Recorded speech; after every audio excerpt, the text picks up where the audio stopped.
Hey guys, Joe here again. This is going to be my gear video for the Appalachian Trail. So I'm just going to show you the view of it real quick and then we'll go over piece by piece. Alright, let's get started.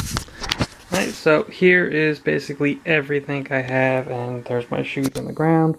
But yeah, that's just about it. Everything except for food and water. Obviously I'm not going to have that for March. So yeah, let's get started and go over piece by piece. So we'll start with right here. This is going to be, it's a Maxpedition EDC kit. I'm using it basically for everything miscellaneous, compass. I'll open it up real quick. It has all my my toiletries and stuff other than toilet paper, medicine, just first aid kit slash writing utensils, flashlight, charger for my phone, charger for my camera, all that good stuff. It's pretty good. It's waterproof, 1000 near nylon. I think it was like 25 bucks. It's not very heavy. So yeah, I got 2 pens, a pencil, my charger, paper clip for whatever I need. I don't know. Mag light, knife, pocket knife, some sports tape for blisters, just a bandage for my knee if it ever acts up, ankle, whatever. Chapstick. What do you want? Nail clippers, tweezers for ticks, and of course toothbrush. I have the toothpaste in here right now, but yep, that's pretty much about everything in there. I got some band-aids and some ibuprofen and some Benadryl, all that good stuff. I also am going to take some colloidal silver and iodine. Colloidal silver, I use it usually when I'm sick. Just put 2 drops of that in a glass of water and I'm usually fine the next day. And iodine, you can treat your water with that as well, but it is good for a numerous number of things like burns and stuff, so we could use that for blisters or whatever.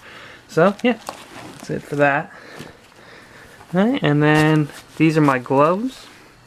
Basically, I'm starting in March. I mean, March isn't that cold, but when you're in the mountains, it can get anywhere down to in the 0 to 5 degree range at any time. So these are just some waterproof, windproof.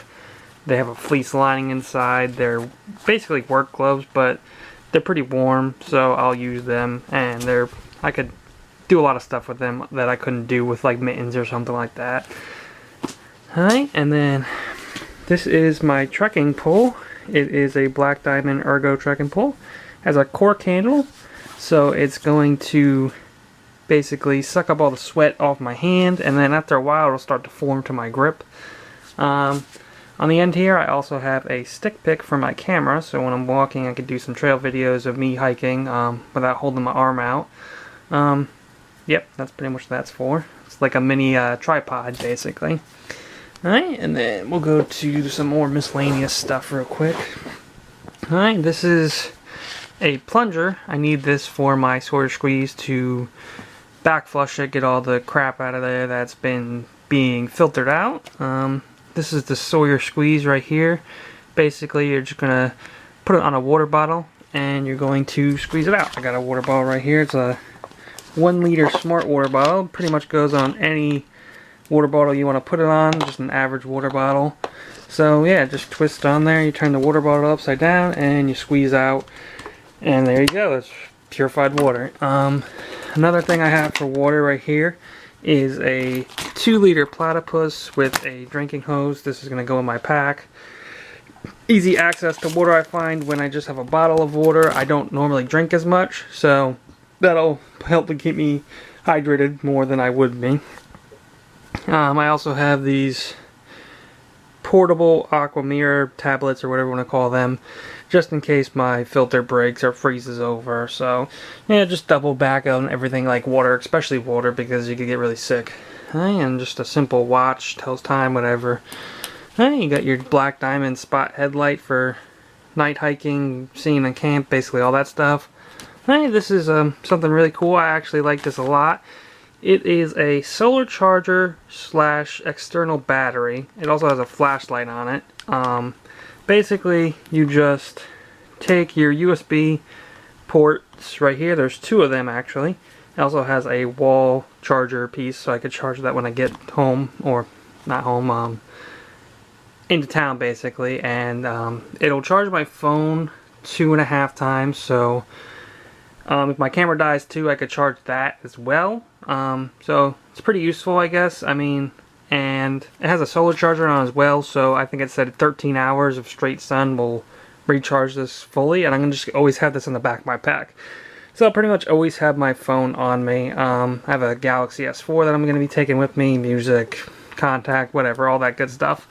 Alright, and here is some rope and a, what do you want to call that?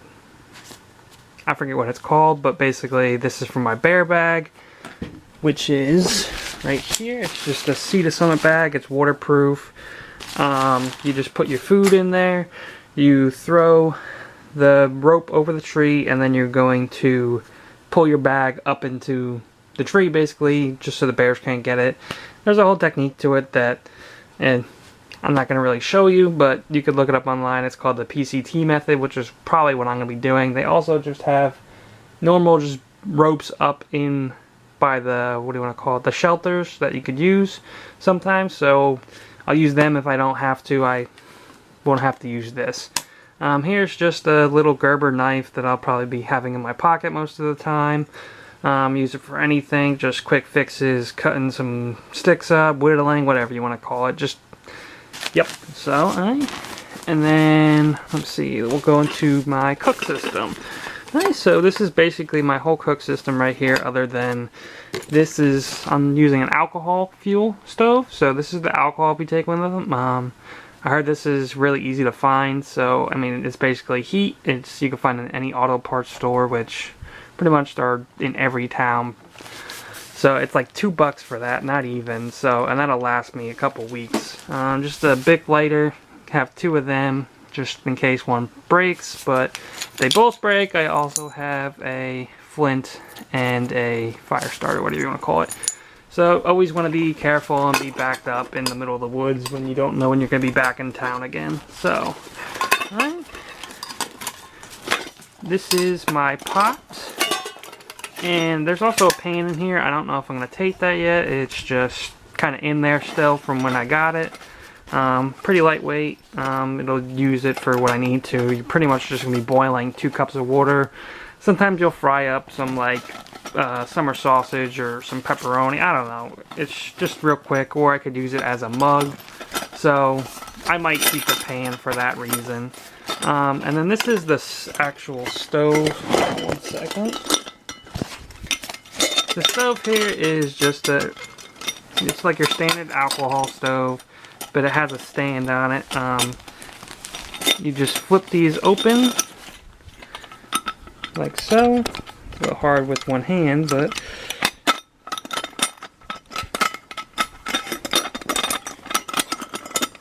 alright, so after you get these flipped open, you're going to just open up the lid. You're going to put your alcohol in there, and then when it catches fire, you put your pot on there, and voila, you got a fire for your cooking. So that's pretty simple stuff right there. I also have a windscreen in here that I made just in case. This is this tinfoil. It's just some tinfoil and like cardboard, I think, that I wrapped it in so it keep it more sturdy, just block the wind from blowing up my fire or whatever. So yeah, that's that. Alright. Also, this right here, it's just some Gorilla Glue. Use this for anything from fixing your pack, my shoes, especially shoes. I've had my shoes for a couple months now, so I'm not sure if they're going to break or not. But obviously I'm going to have to buy a new pair at some point on the trail. Some people go through 4 pairs at least. I'm thinking I'll probably go through 2 or 3, so in case of emergency I'll have some glue. I'll probably put this in a little lower package, kind of heavy. I also have some duct tape on here. You could use duct tape to fix anything, packs, holes in your dry sacks, whatever. So that's that. And then we're gonna go over clothes real quick. I went a little excessive on the clothes because I like to be dry as much as anybody else would like to be dry. But I have 3 pairs of socks. They're darn tough socks, so they have a lifetime warranty. I have 2 for hiking, and then I have a pair for camp. So I'll be set on that.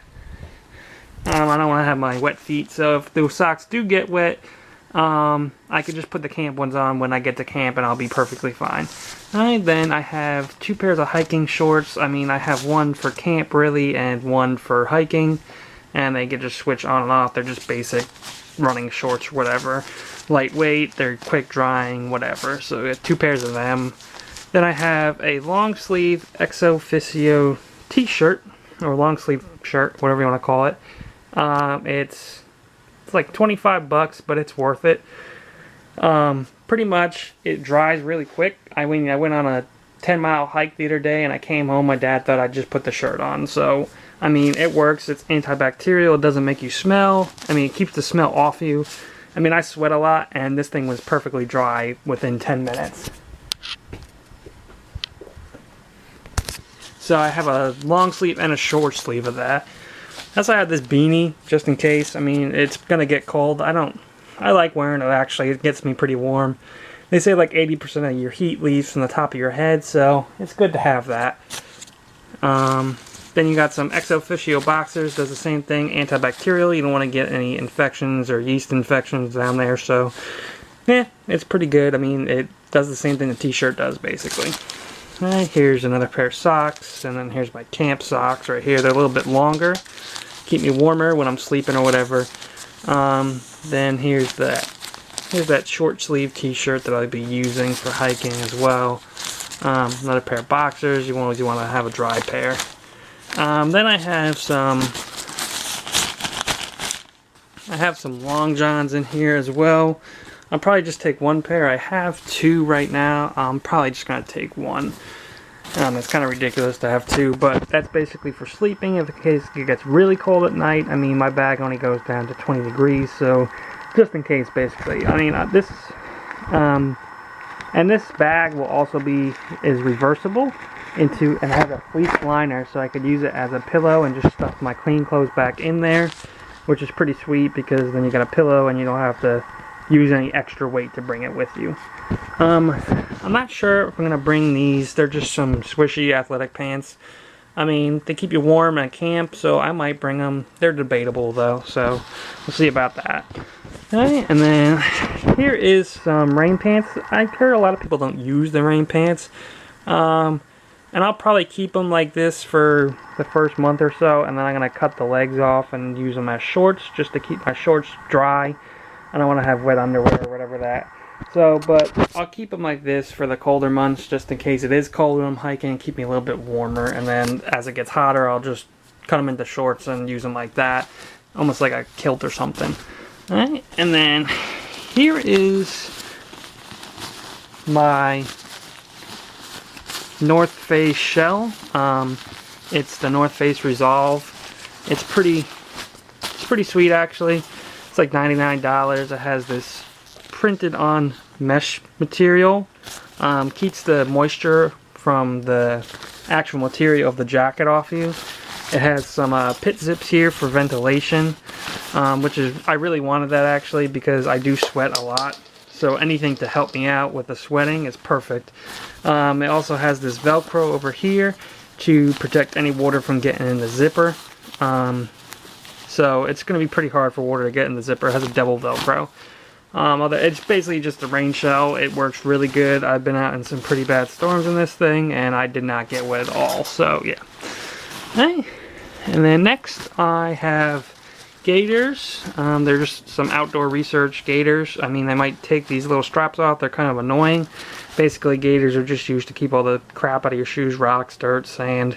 And they're waterproof as well, so I could use these over my socks and it'll keep my top of my socks dry. I mean, I have higher boots, which I'll show you in a second.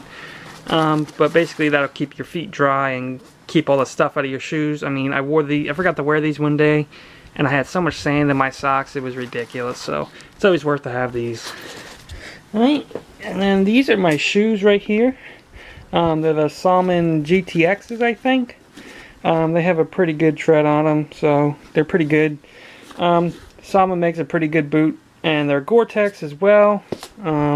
See all the sand from the boot from the last hike I went on. Yeah, they're waterproof. I mean, I've hiked in them for probably 50-60 miles, and I've never got a blister.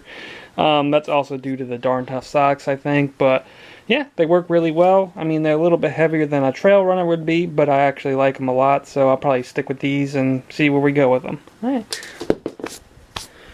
the next thing I'm going to go over is trail clothes. Basically, I just have some clothes in this Ziploc bag that I'm only going to use for town clothes. And it's just a t-shirt, a pair of shorts, some socks, and underwear from when I'm doing laundry. I don't want to just have to wear my rain pants or whatever, like a lot of people joke about. I like to be comfortable, so I don't mind the extra couple of ounces that these clothes are going to be. So, yeah, whatever. Alright, and then we'll do this is my tent footprint. I mean, it just keeps all the crap off the bottom of my tent, so when I put it away, it's not very dirty. This is going to be the only dirty part, really, from the ground. It's a couple of ounces, it's worth to have. Alright, and then this is my tent. It's Kelty Grand Mesa 2. I mean, I'm a little bit bigger.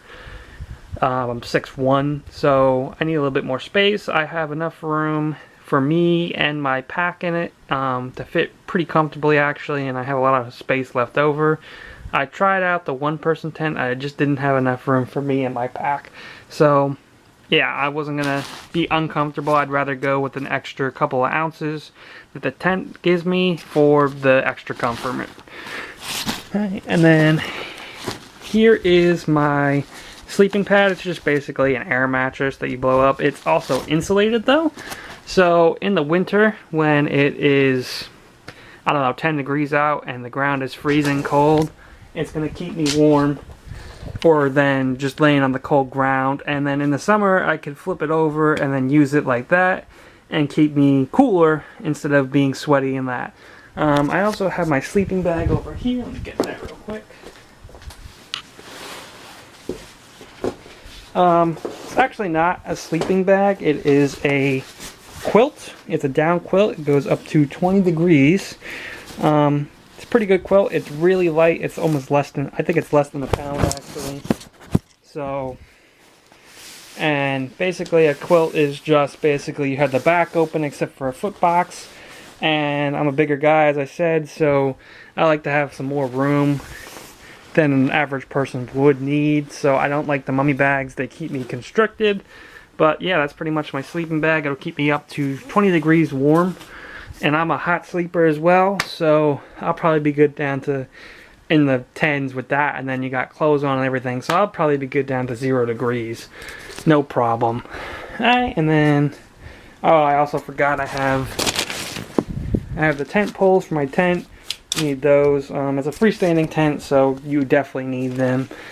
Then this is something I'm not sure if I'm gonna bring. I mean, it's a little bit more convenient than having all this stuff in your pack. It's gonna be always on you, and then if you don't really want it on you when you go into town, like obviously I'm not gonna run into town with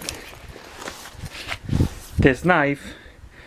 Be kind of freak people out, I guess, get arrested or something on the middle of the trail.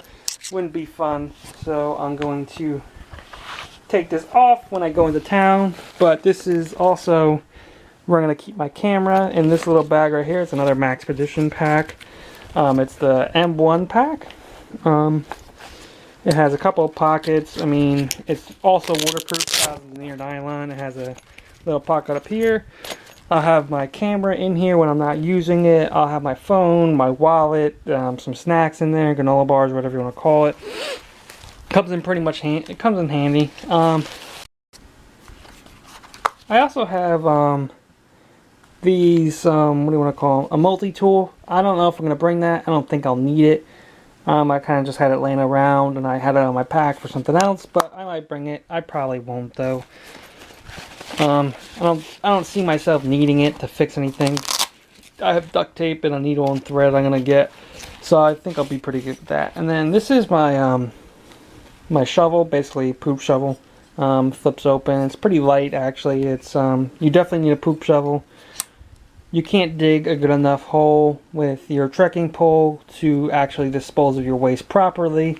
Many people think they can, but those are the people who have their shit inches from the ground and it is not buried right. So yeah, So you should always bring a shovel. It's pretty lightweight. It's definitely worth a couple of ounces. I mean, it's a no-brainer. You should definitely bring a shovel with you. Alright, and then another thing I have in here is some binoculars. I mean, I have my camera and it zooms up to 48 times or whatever you want to call it. But definitely, you could definitely see a lot better with binoculars than my camera would be able to. So yeah, a lot of people don't bring binoculars, but I like to look at stuff from a distance or whatever. Just look at the wildlife, sit on top of a mountain and look at stuff. So yeah, I'm bringing those with me. And again, I don't know if I'm going to bring the belt, but I probably will. It's a little bit more easy to carry this stuff with me. And yeah, another thing I have is I'm actually wearing it right now. It's my North Face fleece, my insulation layer, and I wear it all the time. It's really warm. As I said, I'm always running warmer, so I think I'll be good with just that. And then if it gets too cold, I could always put on my shirt, my long sleeve shirt, this, and then my rain jacket, and I think I'll be pretty warm. And then if it gets even colder, I'll just go in my sleeping bag. Because when you're hiking, you're going to be sweaty, you're going to be warm. Most of the time, even in like, I think up to 30, I hike in a t-shirt. I mean, it's exercise. You're not just walking, you're hiking up a mountain. It's a little bit different than what you would think, oh, I'm going to walk to the grocery store real quick. That's not really that exercising. But if you're walking to the grocery store up 6,000 feet, it's a lot different than hiking or just walking on flat pavement. I mean, you're going to be doing exercise. I'll probably lose like 40 pounds on the trail. I weigh about 230 right now. So I'll be around 290, I'll be around 190 when I finish. I've heard a lot of people say they lose 20 to 30 pounds, no problem on the trail. And then they have to start eating more to keep their weight at the same weight they need it at, without being too unhealthy. But that's where hikers eat a lot of food come from, is because they're exercising so much. You're walking 15 to 30 miles a day. Imagine that. You're walking 15 to 30 miles a day, and that's all you're doing with a 30-pound pack on your back. You're going to be pretty tired at the end of the day, and you're definitely going to be hungry.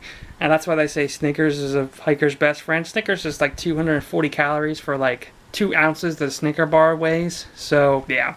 And then, alright, this is the last item I have over here is my actual pack. It's a Next pack, I think HB 002 Patagonia. Has some pockets on the side. I have a what do you want to call it?